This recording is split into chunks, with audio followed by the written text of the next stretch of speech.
大家好，又係我 Adam 陰謀背後嘅主持，同大家分享一啲嘅陰謀論嘅信息。嗱，上一集咧都有講過一啲嘅光明卡嘅事件啦。嗱，今集咧我就唔會講光明卡，我想講咩？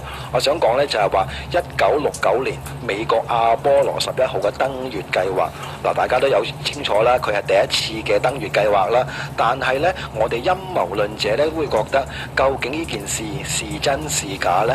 嗱，好多人咧而家現今個科技咧都講咗就係話去做一啲嘅研究啦，或者做一啲分析啦，佢哋咧會一踢爆一個 NASA 啦，即係美國太空總署咧佢講嘅大話。例如係咩？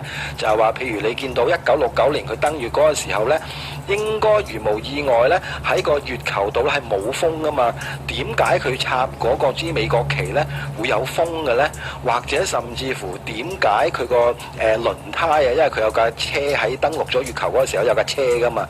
咁點解架車咧會沾滿咗一啲沙嘅咧？如無意外應該係冇噶嘛？咁所以咧好多時咧就係因為呢啲咁嘅情況咧，好多人咧就會覺得，咦，究竟美國太空總署係咪造假㗎？咁而家咧有呢10年8年咧，有啲專家咧已經做咗踢爆啊，就係話咩咧？就係話咧，原來喺一個嘅Area 51呢個嘅51區入邊咧，有一個好大嘅片場。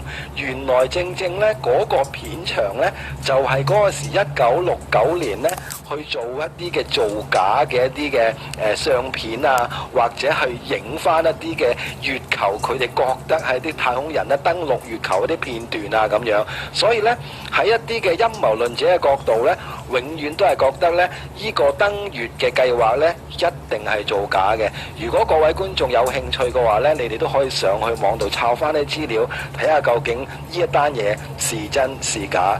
呢集時間差唔多啦，我哋下一集再同大家講過。